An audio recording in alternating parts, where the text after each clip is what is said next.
afternoon, my name is Artem, and I want to thank everybody who joins us in Ukraine Media Center Ukraine Forum today. It's day 478 of the full-scale invasion of our homeland by Russian occupiers, and I will start with listing of the briefings planned for today.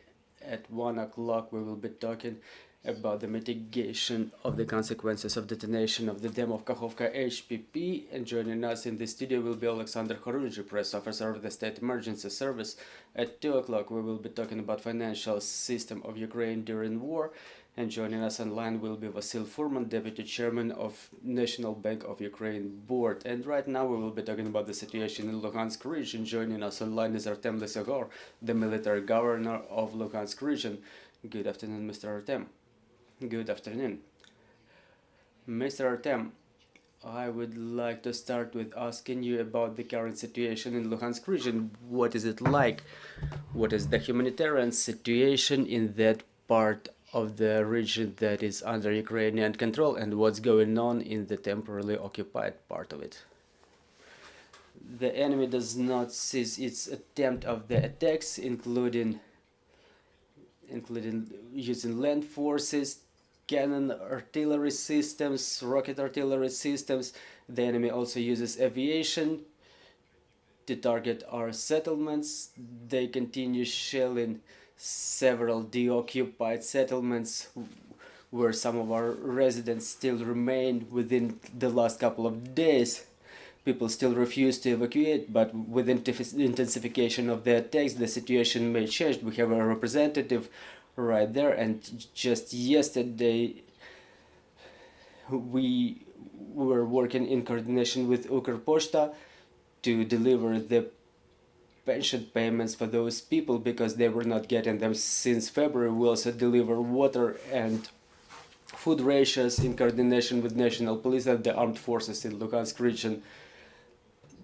The enemy does not leave its offensive attempts, which are repelled by our guys. Sometimes we intercept the initiative even, but it's mostly up to the Minister of Defense to comment the situation. But I would say that situation is generally stable. We see the enemy along the forward edge of the battle area. We see their movements.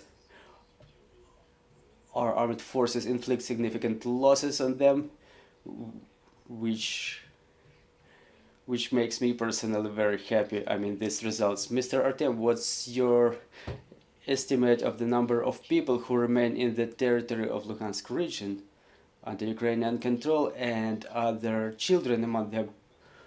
Well, we have 130 people remaining in the area. Those are the people living mostly in the forward edge of the battle area and in the adjacent areas.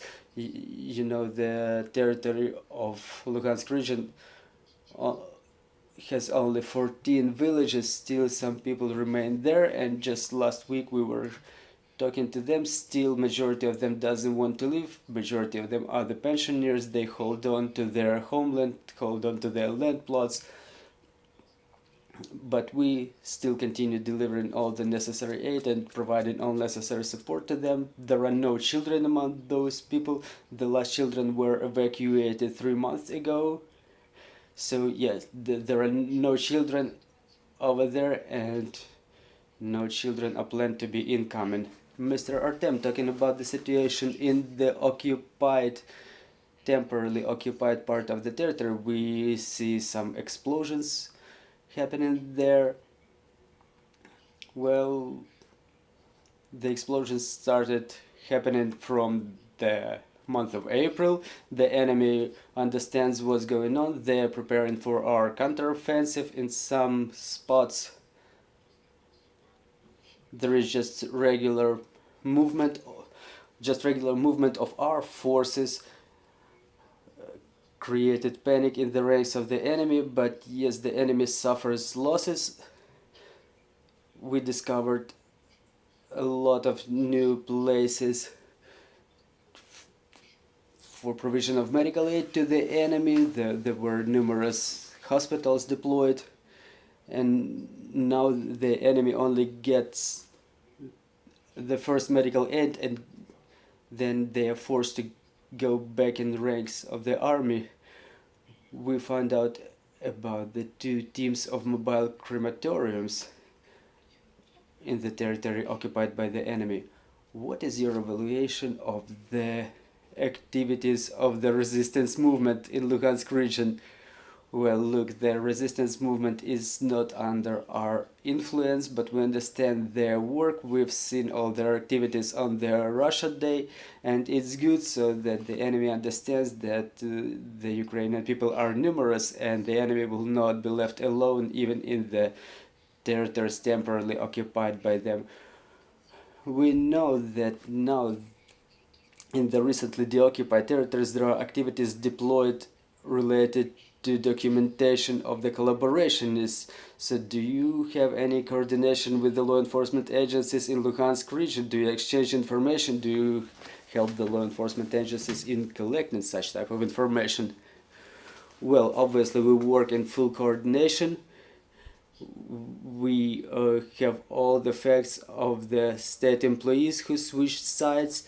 We continue getting information from the law enforcement agencies, including about the state employees, state officials, and just regular people who switch sides, and we hand over that information to the law enforcement agencies who make the decisions in regard of such citizens according to the law in effect. We know that the occupiers were forcing our people to receive Russian passports. To what extent is this process still on the way, and to what extent is it efficient in Luhansk region?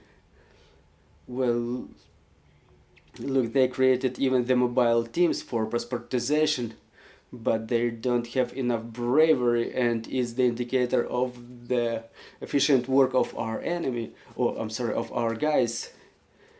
So they try to passportize Ukrainian population in the occupied territories to the full extent. They blackmail, they force the people to accept the Russian citizenship. This Russian leaflet, they are threatening not to provide the medical aid to the people and to their families. They threaten to mobilize the men. And we were reiterating it multiple times regarding the children. The children were not admitted for final examination upon graduation from 11th grade without obtaining the Russian passport. Thank you very much for this information.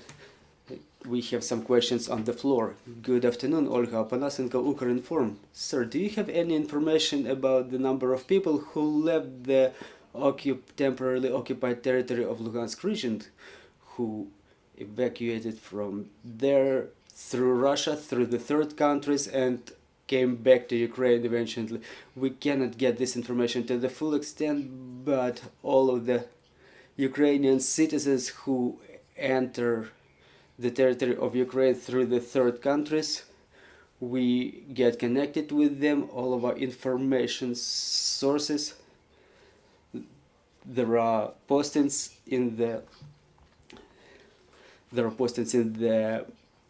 social media. For example, their relatives exchange it, they exchange this information with the law enforcement agencies, so that we keep account of those who come back, because the screening measures that are deployed are really necessary. For example, last week 4 citizens from our region came back to Ukraine. They were provided the full necessary aid with the help with the re-registration.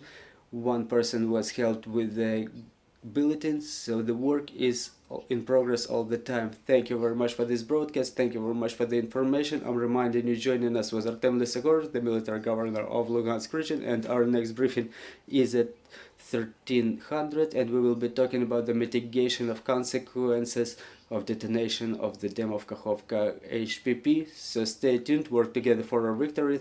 Thank our armed forces, and glory to Ukraine, glory to the heroes.